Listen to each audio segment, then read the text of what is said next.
Hi guys. So നമ്മൾ മുമ്പത്തെ വീഡിയോയിൽ ജസ്റ്റ് കറണ്ട് റിസൾട്ട് ഒന്ന് പ്രിൻ്റ് ചെയ്ത് വെച്ചിരുന്നു നമ്മുടെ HTML പേജിൽ. ചെക്ക് ചെയ്ത് കഴിഞ്ഞാൽ ഇവിടെ റിസൾട്ട് 0 വരുന്നത് നമ്മൾ ചെക്ക് ചെയ്തു.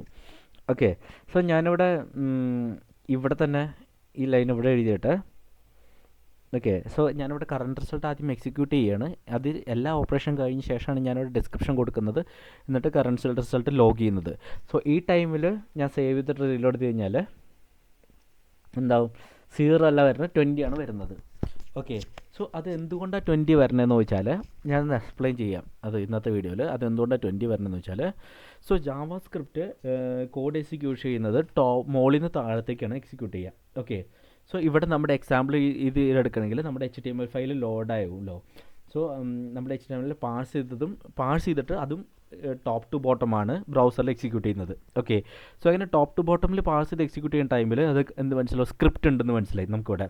ഓക്കെ, സോ ഈ സ്ക്രിപ്റ്റ് നമുക്ക് ഇമ്പോർട്ട് ചെയ്യുകയാണെങ്കിൽ ഇതും എക്സിക്യൂട്ട് ആവും. ഓക്കെ, ഫയൽ അത് ഇവാലുവേറ്റ് ചെയ്തിട്ട് അത് എക്സിക്യൂട്ട് ചെയ്യും ബ്രൗസറിൽ. ഓക്കെ, സോ ഈ ഫയൽ എക്സിക്യൂട്ട് ചെയ്യുമ്പോൾ ഈ ഫയൽ എഴുതിയ കോഡും കറസ്പോണ്ടിങ്ങിൽ എന്ത് എക്സിക്യൂട്ട് ആവും. അതും എങ്ങനെയാണ്, മോളിൽ നിന്ന് താഴത്തേക്കാണ് എക്സിക്യൂട്ട് ആവുന്നത്. ഓക്കെ, ഇതാണ് ജാവാസ്ക്രിപ്റ്റിൻ്റെ ഡീഫോൾട്ട് ബിഹേവിയർ.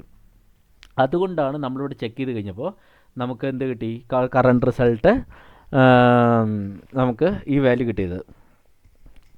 ഓക്കെ, അതുകൊണ്ടാണ് നമുക്ക് കറണ്ട് റിസൾട്ടിൻ്റെ വാല്യൂ 0 വരാം ഈ വാല്യൂ ഇവിടെ വയ്ക്കുമ്പോൾ കിട്ടിയത്. സോ ഇത് 0 ആക്കണമെങ്കിൽ 2 ഓപ്ഷൻ ഉണ്ട്. ഒന്ന് ഞാൻ മുമ്പ് എഴുതിയ പോലെ ഇതെടുത്തിട്ട് മോളിൽ കൊണ്ടുവന്നിട്ട് കഴിഞ്ഞാൽ കറണ്ട് റിസൾട്ട് മോളിൽ കൊണ്ടു കഴിഞ്ഞാൽ അത് 0 ആവും, എന്നിട്ട് എക്സിക്യൂട്ട് ആവുള്ളൂ. ഓക്കെ, അല്ലെങ്കിൽ രണ്ടാമത്തെ ഓപ്ഷൻ എന്ന് പറഞ്ഞാൽ നമുക്ക് കോൺസ്റ്റൻറ്റ് യൂസ് ചെയ്യണം എന്നുള്ളത്.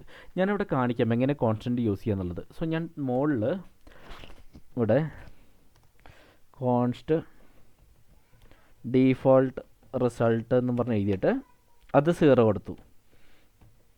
ഓക്കെ, സോ ഇത് നമ്മൾ റിസൾട്ട് 0 കൊടുത്തിട്ടുണ്ട്. എന്നിട്ട് ഈ ഡീഫോൾട്ട് റിസൾട്ട് ഞാൻ ഈ 0 വരാം, കറണ്ട് റിസൾട്ട് 0 വരാം, ഇത് അസൈൻ ചെയ്യണം. ഓക്കെ, ഇതിപ്പോൾ സെയിം തന്നെയാണ് നമ്മൾ ചെയ്യുന്നത്. ഈ 0 ആദ്യം ഡീഫോൾട്ട് റിസൾട്ട് അസൈൻ ചെയ്തു, ആ ഡീഫോൾട്ട് റിസൾട്ട് എടുത്തിട്ട് കറണ്ട് റിസൾട്ടിലേക്ക് നമ്മൾ കൊടുത്തു. ഓക്കെ, നമ്മൾ എഴുതിയ പ്രോസസ്സ് സെയിമാണ്. ഇവിടെ ഞാൻ 0 കൊടുത്തില്ല, അതിന് പകരം ഇതേ വേരിയബിൾ തന്നെ ഞാൻ റെഫർ ചെയ്യുകയാണ് ചെയ്യുന്നത്. ഓക്കെ, എന്നിട്ട് നമുക്ക് എന്ത് ചെയ്യാന്ന് വെച്ചാൽ ഈ ഡീഫോൾട്ട് റിസൾട്ട് എടുത്തിട്ട് ഇവിടെ എഴുതി വയ്ക്കാം.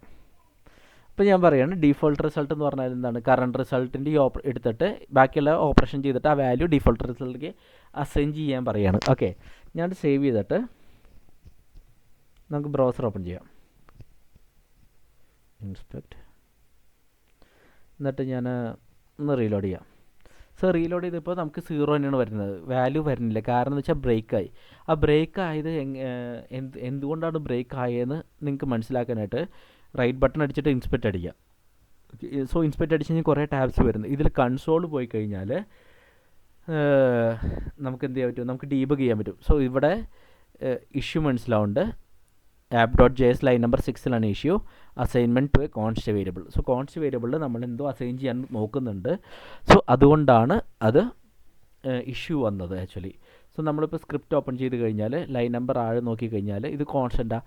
സോ കോൺസ്റ്റൻറ്റിലാണ് നമ്മൾ ഈ വാല്യൂ ഇടാൻ നോക്കിയത്. സോ അത് വർക്കാവില്ല. സോ ഞാനത് കറണ്ട് റിസൾട്ടിലേക്ക് ഞാൻ ബാക്ക് ചെയ്യണം. അത് ജസ്റ്റ് കാണിച്ചെന്നുള്ളൂ ഞാൻ എന്തുകൊണ്ടാണ് ഇഷ്യൂ വരുന്നതെന്നുള്ളത്.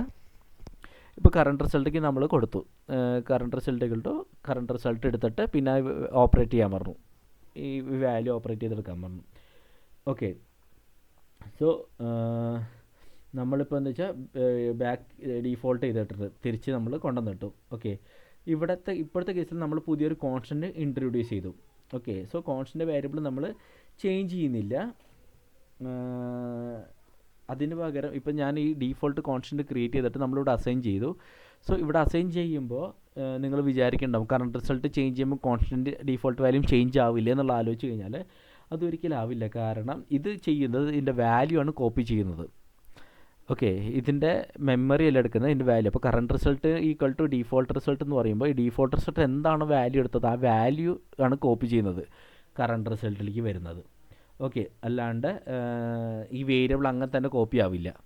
ഓക്കെ, വേരിയബിളിലുള്ള വാല്യൂ ആണ് കോപ്പിയായി കറണ്ട് റിസൾട്ടിലേക്ക് വരുന്നത്. സോ അതുകൊണ്ടാണ് ഇങ്ങനെ അസൈൻ ചെയ്യുമ്പോൾ നമുക്ക് കറക്റ്റ് ആൻസർ വരുന്നത്. റീലോഡ് ചെയ്ത് കഴിഞ്ഞാൽ നമുക്ക് കറക്റ്റ് ആൻസർ വരും. ഓക്കെ, സോ ഇതാണ് ഇവിടെ സംഭവിക്കുന്നത് ഇപ്പോൾ കറൻ്റ്ലി. ഇന്നത്തെ വീഡിയോ ഞാൻ ഇവിടെ വെച്ച് ബ്രേക്ക് ചെയ്യുകയാണ്. നമുക്ക് അടുത്ത വീഡിയോയിൽ കാണാം. Thanks lot, by.